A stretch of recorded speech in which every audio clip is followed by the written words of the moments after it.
Greetings, citizens of YouTube, Bald Sagan here, and this is just a quick little drama announcement video. No, I haven't forgotten to answer my audience questions. I will get to them, but if you bug me in PMs, I'll forget yours in particular, so please, no PMs, no. There's actually a reason I'm dragging that out as long as I can. I said that I was going to change my format as soon as I was done with the questions, and well, you know, the atmosphere that I found myself in now isn't really conducive to a format change. I've got boxing matches and all this other stupid shit. So, you know, I'm going to try to drag those out for as long as I can, kind of milk it. And speaking of the boxing match, I'm going to do a little ringside interview about that. That'll be my next video. But right now, there's two topics that I want to wag my jaw on a little bit. First off, I have a public apology to make. A public retraction. You guys don't hear these too often. It's once in a blue moon, but that's because, let's face it, I'm only wrong once in a blue moon. This is one of those times, however. Somebody mentioned Tana Shiel in one of my recent video comments, and I said, oh, I don't care what that Nazi cunt says. Well, Tana isn't a Nazi cunt. But in my defense, there's a lot of circumstantial evidence that would lead the casual observer to believe that she's a Nazi cunt.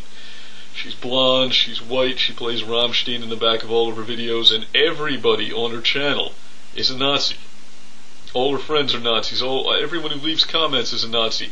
They've all got names like White Plague and Aryan Krieg, and you look at their profiles and it says, yes, I'm a white supremacist. So, you know, not a Nazi, but knows a lot of Nazis, doesn't seem to talk to anyone but Nazis.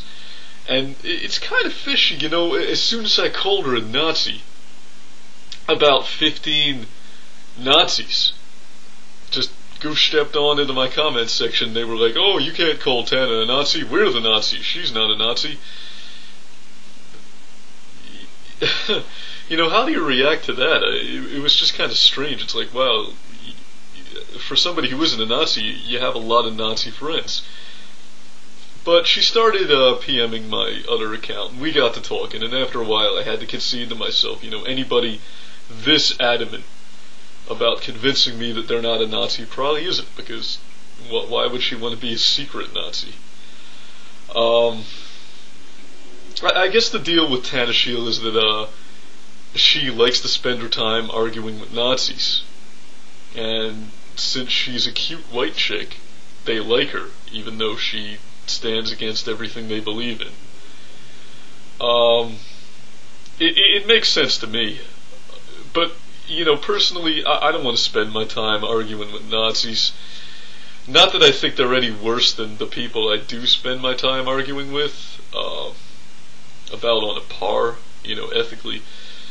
But when you're focused on one little thing, when the entire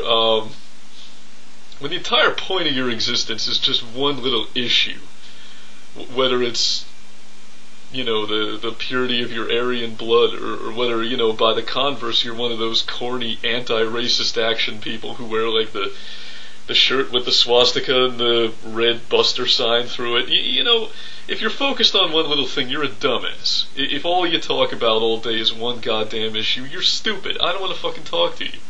It's not that Nazis scandalize me. It's that they're fucking annoying. I don't want to talk to them. They're dumb. I guess Tana Shiel likes to spend her time arguing with them. I honestly don't know why. I would think that'd be like butting your head up against the fucking wall. But whatever. I mean, I leapt to a conclusion about her, and it was based on circumstantial evidence. It was based on, it was guilt by association, pretty much. And that's a sloppy standard for evidence, but you know, there's a lot of people on YouTube, and I can't really soul search every time somebody looks that much like a Nazi, because I'd be talking to Nazis all day. I mean, it gets to a point where I kind of have to do a little field triage and sort of sort out the dumbasses based on, I can't really assume that everyone's innocent until proven guilty, because There's too many of you fuckers. But yeah, Tanashiel, my apologies. You're not a Nazi. Your boyfriend's a fucking loser. This guy challenged me to a fight before Kevin did. I accepted, and then he never fucking said anything back. And eventually I did block him, just because I don't want to hear from him like a few months later. But I gave him like 2 days, I didn't fucking hear anything. I was like, this guy's a fucking pussy. Anyway. So, speaking of pussies, let's move on to In Bedlam. Now, I know everyone's waiting for me to chime in, since he said, the next time you fuck with me, Fake Sagan, I'm just gonna crucify your girlfriend. Well, you know, I made a decision way back in the day that I wasn't gonna go around defending Ocean's honor every time somebody tries to take a pot shot at her to get at me. Which is going to happen a lot. I mean, we both know that. We discussed it for a long time before we made this thing public, and, the thinking was, I don't want to leave YouTube, she doesn't want to leave YouTube, she's going to be living with me, so it's not going to stay a secret forever no matter what we do. So maybe if I kind of tease it out for a little bit, then by the time people find out who this person that I'm with is, the scandal will have worn off and they won't care anymore. Does not work like that. Doesn't work like that at all. I mean, Metabitch is over here saying, oh, you did it for publicity, la la la. No, you're the one making it public. I would just as soon go on to talk about anything else. But, I mean, I knew right away that all the trolls were gonna focus in on Ocean like she's my Achilles heel or something. And their thinking is that, well, Fake Sagan cares about something, so get what he cares about. And that's the chink in my armor.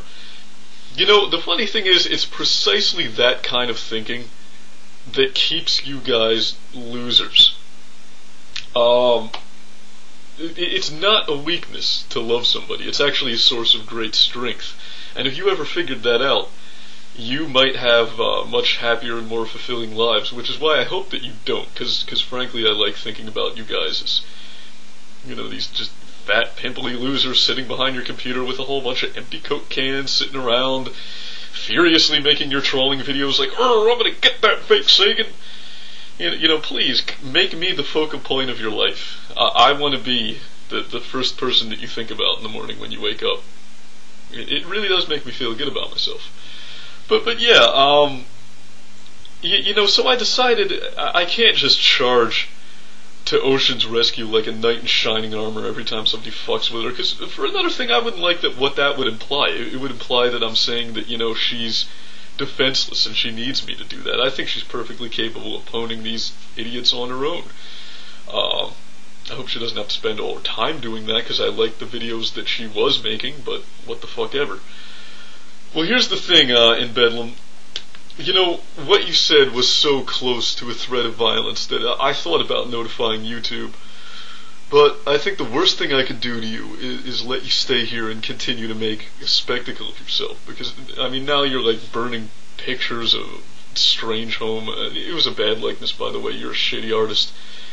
I mean, it's just fucking pathetic.